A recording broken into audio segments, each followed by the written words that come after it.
कैसे हैं दोस्तों। तो दोस्तों आज हम बात करेंगे एक ऐसे जानवर के बारे में जो कि काफ़ी खतरनाक माना जाता है। और दोस्तों वह इतना खतरनाक होता है जो कि शेर, चीता और अन्य जंगली जानवरों से भिड़ जाता है। और तो वह काफ़ी खतरनाक माना जाता है। उसका विशाल शरीर है जो कि काफ़ी गठीला होता है। और वह यदि वह गुस्से में हो और यदि आपकी वैन या किसी गाड़ी आप सामने आया है तो वह उसे पलटने की भी ताकत रखता है। वह इतना ही खतरनाक माना जाता है। दोस्तों हम बात कर रहे हैं एक सांड की जो कि इंडिया में पाया जाता है, जिसे दोस्तों भारतीय बाइसन के रूप में जाना जाता है। यह ज़्यादातर दोस्तों दक्षिणी एशिया और दक्षिणी पूर्व एशिया के मूल निवासी हैं और यह वहीं पर अपना गुजारा करते हैं और वहीं पर यह ज़्यादातर पाए जाते हैं। तो दोस्तों यह जंगली मवेशियों में सबसे बड़ी प्रजाति मानी जाती है। और दोस्तों यह गौर के जो पालतू रूप हैं उनकी प्रजातियों में उन्हें मिथुन कहा जाता है। तो दोस्तों हिंदी भाषा में गौर का अर्थ है गोरी चमड़ी वाला, गोरा या सफेद।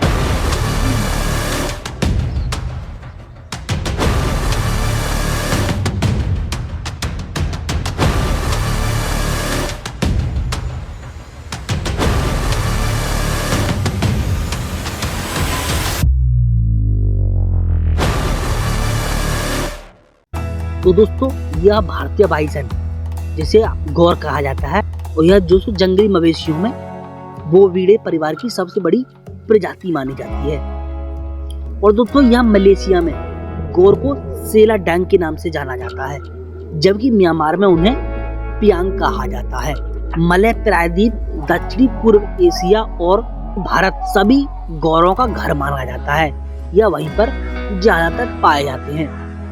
तो दोस्तों इन गौरों के लिए जो ये सांड हैं, इनके लिए इनके रहने का स्थान जंगल होता है, जो कि ज्यादातर सदाबहार वन, अर्ध सदाबहार वन और पर्णपाती वनों में ज्यादातर पाए जाते हैं। तो दोस्तों एक संस्था है IUCN जिसने इसे कमजोर प्रजाति के रूप में सूचीबद्ध किया है, जो कि आगे चलकर समाप्त भी हो सकती है, विलुप्त भी हो सकती हैं।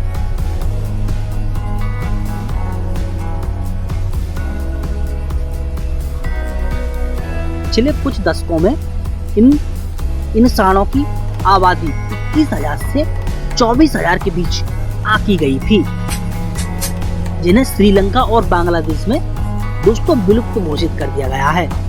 फिर भी दोस्तों भारत की जनसंख्या इसके अधिक संरक्षित वनों में स्थिर दर से बढ़ रही है, जो कि भारत के जो वन हैं वहां पर इनकी जनसंख्या बढ़ती हुई दिखाई दे रही है। और दोस्तों गौर का वैज्ञानिक नाम बॉस गौरस है। और दोस्तों यह गौर आमतौर पर 6 फीट लंबे होते हैं और उनका वजन 650 किलोग्राम से 1000 किलोग्राम तक का होता है। और बात करें दोस्तों यहीं पर नर की, जो नर सांड होता है वह 11 से 12 फीट तक का हो सकता है। और दोस्तों मादा गौर उसका आकार काफी छोटा होता है। और दोस्तों उनके पास एक मजबूत अंग, एक विशाल सिर और एक गठीला मांसल शरीर होता है, जो कि किसी भी जानवर से भिड़ने में एकदम मजबूत होता है। इनके शरीर का रंग या तो लाल, भूरा या काला होता है। जो इनके अंग होते हैं उनका रंग पीला होता है। और दोस्तों इनके निचले पैरों में सफेद रंग होता है, जो सफेद मोजे जैसा दिखाई देता है। जो कि हम नीचे अपने पैरों में मोजे पहन लेते हैं काले कलर के, सफेद कलर के, वह उसी तरह से दिखाई देता है। और इनका जो होता है वह सफेद कलर का होता है, जो कि मोजे जैसा दिखाई देता है। नर और मादा इन सांडों में सींग इनके घुमावदार होते हैं, जो इनके सिर के किनारे से निकलते हैं और ऊपर की ओर बढ़ते हैं। और दोस्तों इन सांडों के सींग 45 इंच तक लंबे हो सकते हैं। और इन सींगों का जो आधार होता है नीचे वाला, जो भैंसों का नीचे का थन की तरफ जो हिस्सा होता है वह पीला होता है, जबकि सिर उनके काले होते हैं। और दोस्तों नर सांडों के कंधों की विशेषता एक प्रमुख कुबड़ है। और दोस्तों इन सांडों की एक विशेषता यह है कि उनकी नीली आंखें त्वचा की एक उभरी हुई परत होती है, जिसे ड्यूलैब के रूप में जाना जाता है, जिसे ड्यूलेप के रूप में जाना जाता है, जो उनके गले से लेकर उनके अगले पैरों तक फैली होती है।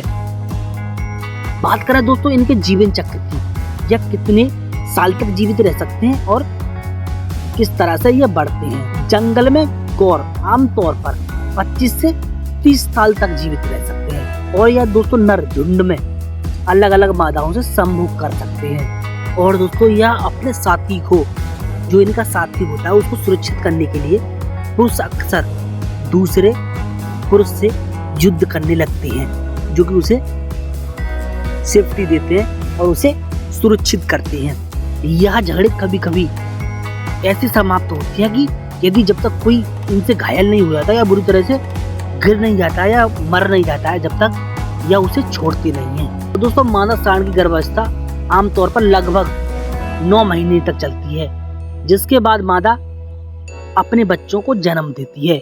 ज्यादातर मामलों में जब वे जन्म देती हैं तो उनके पास केवल एक ही बच्चा होता है, जिन्हें नर बैल कहा जाता है। जो छोटे होते हैं उन्हें नर बैल कहा जाता है और मादा को गाय कहा जाता है। और दोस्तों बछड़ा शब्द का भी प्रयोग इनके लिए किया जाता है। और दोस्तों जब तक यह बड़े होते हैं, जब तक यह बड़े आकार में पहुंचते हैं, तब यह अपने झुंड से अलग होने लगते हैं, जबकि युवा मादा गौर जीवन भर अपनी मां के साथ रहती है। और दोस्तों यह सांड सूरज की रोशनी के दौरान ज्यादा सक्रिय होते हैं या रात में सक्रिय नहीं होते हैं। लेकिन दोस्तों यह बफर और जंगल के बाहरी इलाकों में रात में भी काफी सक्रिय हो जाते हैं। उनके आकार और शक्ति के कारण उनके पास बाघ और मगरमच्छ जैसे बहुत ही कम प्राकृतिक शिकारी हैं, जो कि उन्हें मार सकते हैं। तो ज्यादा बड़े सांड नहीं होती हैं, जो बीच के सांड होती हैं उन्हें बाघों द्वारा मारने के साक्ष्य मिले हैं। लेकिन बहुत सी जगहों पर देखा गया है कि यदि बड़ा जो सांड होता है उसे ये बाघ और चीता मारने में बहुत ही कमजोर होते हैं, उन्हें मार नहीं पाते हैं। हालांकि दोस्तों यह सामाजिक प्राणी हैं, जो कि छोटे समूह में रहना पसंद करते हैं, जिन्हें झुंड कहा जाता है। और दोस्तों एक झुंड में सामान्य तौर पर 8 से 10 सांड होते हैं। तो सांडों का जो क्षेत्रीय जानवर है उन्हें अपने शरीर के वजन को बनाए रखने के लिए बड़े जो मैदान होते हैं वहां पर घास खाने के लिए क्षेत्रों की आवश्यकता होती है। और दोस्तों जो नर होते हैं वह स्वतंत्र रूप से घूमते हैं और अन्य क्षेत्रों में चले जाते हैं। और दोस्तों वहां पर अक्सर क्षेत्रीय लड़ाई होती रहती है, एक दूसरे से वह लड़ते रहते हैं। और दोस्तों सांड संवाद करने के लिए विभिन्न प्रकार के आवाजों का प्रयोग करते हैं। यदि समूह में यदि खतरे की आशंका होती है तो वह आवाज निकालना शुरू कर देते हैं और घुर्राहट जैसी आवाज निकालने शुरू कर देते हैं, जिससे कि उन्हें पता चल जाता है कि कोई खतरा होने वाला है और उससे वह सचेत हो जाते हैं। और दोस्तों यह काफी खतरनाक माने जाते हैं। गौर के जो सींग होते हैं वह काफी खतरनाक चोट पहुंचा सकते हैं। वे अक्सर बिना किसी उकसावे के भी हमला कर देते हैं। वह अचानक, यदि आप सीधे सीधे जा रहे हैं, वह अचानक से आप पर भी हमला कर सकते हैं। और दोस्तों जंगलों के आसपास के जो गांव होते हैं वहां पर उन इलाकों में इनके बीच इंसानों और सांडों के बीच संघर्ष होता रहता है।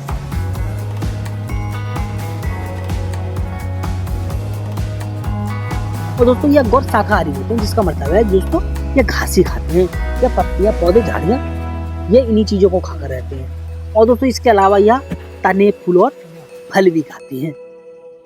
तो दोस्तों मैं उम्मीद करता हूँ आपको पता चल गया होगा जानवरों की सबसे खतरनाक नस्ल के बारे में, जो कि काफी खतरनाक मानी जाती है। इन जानवरों में बैलों की प्रजातियों में यह सबसे खतरनाक मानी जाती है।